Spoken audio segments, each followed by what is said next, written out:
Apple fait vachement moins de séries que Netflix, mais chaque série, c'est un événement quand même. Hein. And everything loose lands in Los Angeles. After all this time, is this place starting to turn me upside down? Sugar, la nouvelle série d'Apple+, avec notamment Colin Farrell et James Cromwell. Donc c'est l'histoire de John Sugar, un détective privé qui réside à Los Angeles et qui va être engagé par un producteur de cinéma qui a brillé dans les années 50 pour retrouver sa petite fille Olivia, et cette enquête va lever le voile sur une bonne partie des pratiques de l'industrie d'Hollywood. Là, je vais faire une parenthèse sur le scénariste de Sugar, c'est Mark Protosevich. Il a scénarisé un film que j'adore, c'est The Cell, avec Jennifer Lopez. Si vraiment vous n'avez pas vu ce film, vraiment foncez le voir, c'est un film qui est assez visuel et assez, on va dire, intéressant à regarder, et c'est novateur pour l'année dans laquelle il est sorti.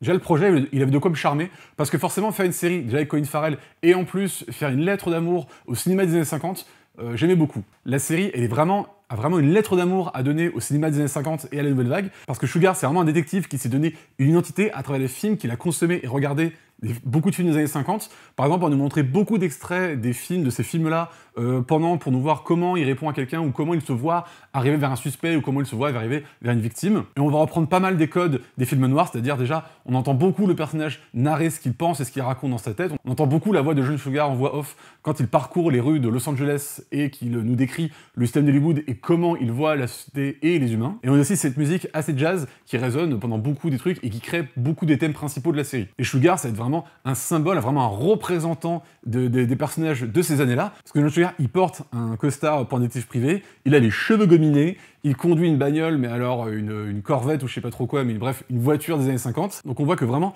tout ce cinéma des années 50, ça l'a vraiment nourri pour se bâtir une identité à travers ces films-là. Et pareil, le générique, j'ai trouvé plutôt cool. On est entre l'imagerie, entre guillemets, un peu classique, mais un petit peu avec de l'impressionnisme, des couleurs qui débordent, des couleurs un peu pastel qui se trimballent, et c'est vraiment plutôt joli à regarder, et ça donne vraiment une identité propre à la série. Il n'y a pas que dans les extraits que la série se veut une lettre d'amour pour le cinéma des années 50 et les nouvelles vagues.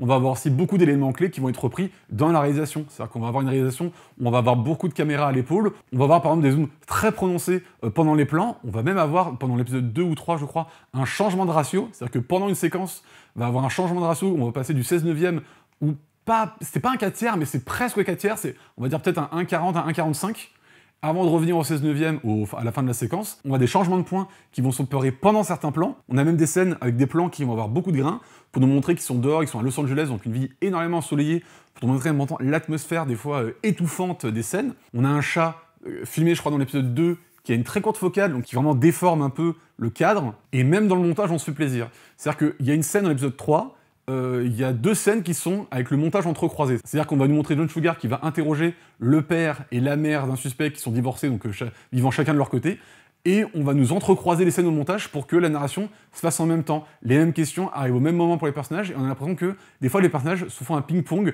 entre leurs réponses alors qu'ils ne sont ni au même moment, ni au même endroit. Ça, c'est plutôt un truc qui est intéressant à regarder, et on se dit, encore une fois, ah, ça c'est un truc qu'ils ont chopé à la nouvelle vague. Bon, je suis pas un fervent admirateur de la nouvelle vague, mais ça, j'ai plutôt bien apprécié. Mais on pourrait dire d'accord, c'est une série polar dans les années 50, qui reprend les codes des films noirs, et ça s'arrête là. Mais la série va beaucoup plus loin que ça. Par exemple, ça c'est vraiment un élément central de la série, c'est que John Sugar, il est bon. C'est vraiment un personnage qu'on n'a pas l'habitude de voir dans ce genre de cadre-là. C'est vraiment un personnage qui est bon, un personnage bienveillant et extrêmement gentil. Par exemple, on nous montre des moments où il va voir un SDF et il va lui donner de l'argent pour qu'il puisse se trouver une chambre d'hôtel, et il va lui donner un téléphone portable pour qu'il puisse contacter une personne de sa famille et pouvoir se sortir de la rue par ce biais-là. On va aussi le voir accompagner une suspecte complètement bourrée chez elle et l'aborder, la raccompagner pour qu'elle soit tranquille au réveil. Et c'est pas un personnage qui a perdu complètement foi en l'humanité, comme on a l'habitude de voir dans ce genre de film-là. Là, dans cette série, John Sugar continue d'avoir une bienveillance envers l'humanité, et il continue de se dire que c'est en étant gentil que ça marche. D'ailleurs, il a beaucoup de fois où il prévient les personnages avant une bagarre en disant « Je n'aime pas la violence, je n'aime pas me battre ». En fait, c'est toujours un personnage qui réagit dans un mode de défense, mais jamais dans l'attaque. Et la série est extrêmement bonne pour nous montrer comment une grande famille d'Hollywood, ici la famille des Siegel, elle va encore plus mettre l'accent sur tout ce que les bas-fonds d'Hollywood peuvent donner en termes que quand l'argent et le pouvoir coulent à flot. C'est-à-dire le grand-père, c'est vraiment le gars qui a fait sa fortune et sa reconnaissance au monde du cinéma. Le fils, il a essayé de suivre les traces de son père avec plus ou moins de succès. Et le petit-fils a pris que la notoriété, l'argent et la domination pour asseoir vraiment toute la perversion qu'il pouvait avoir et tous les mauvais coups. Et d'ailleurs, dans cette série, on revoit Negan, que je crois qu'on n'avait plus vu depuis Breaking Bad, et là, elle nous fait un rôle, mais qui est vraiment aux antipodes de ce qu'on avait connu dans Breaking Bad. C'est-à-dire que là, on n'est plus dans le personnage de la mère qui essaie de faire tenir sa famille avec son mari qui se barre en couille, et là, elle joue une mère qui, malgré qu'elle sait que son fils est un connard, et essaie de maintenir tout ce qu'elle peut pour qu'il s'en sorte et qu'il ne se fasse pas choper au moindre truc. Vraiment, Nagun continue de montrer l'étendue de son jeu d'actrice et c'est vraiment assez intéressant à regarder. Et pour cette série, Colin Farrell a un jeu plutôt intéressant. Colin Farrell, c'est un acteur que je connais plutôt bien, je l'ai vu dans beaucoup de trucs, il a plutôt un jeu en retenue comparé à beaucoup d'œuvres dans lesquelles je l'ai vu, il dévoile un nouvel aspect de sa personnalité en tant qu'acteur, et ma foi, pourquoi pas, je trouve que c'est un bel essai transformé, vraiment bravo à lui. Et même la fin, que je trouve souvent ratée dans ce genre de série-là, la fin, il l'a réussi plutôt bien, si ce n'est vraiment la dernière scène. Vraiment, la dernière scène, c'est limite, je trouve, un aveu d'échec, où le personnage, en fait, dit « Bon, la fin, on sait jamais vraiment comment faire, on sait jamais vraiment comment clore une fin, et bim, fin, générique tout de suite. » Bon, dommage, mais bon, c'est vraiment que la dernière scène, que les 30 dernières secondes. Donc, ça va. Et la série ouvre pour une saison 2, où je suis vachement intrigué pour savoir qu'est-ce qu'ils vont nous faire à cette saison-là, qu'est-ce qu'ils vont nous faire pour nous donner encore envie de regarder la série.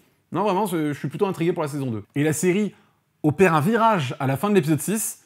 Alors, je sais pas pour tout le monde, mais alors moi, je l'avais vraiment pas du tout venir. Vraiment, quand ça arrive, on se dit, mais qu'est-ce qui se passe? D'accord, ok.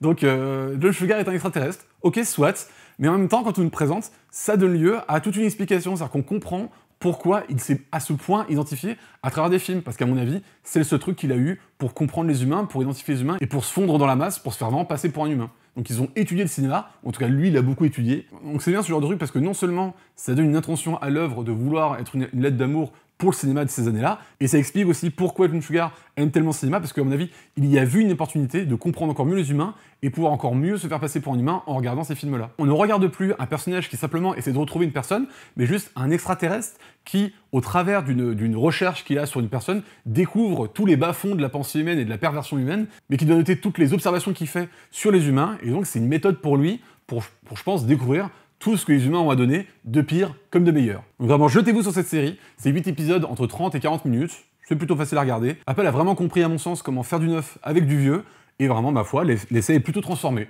Donc à bientôt pour de nouvelles séries.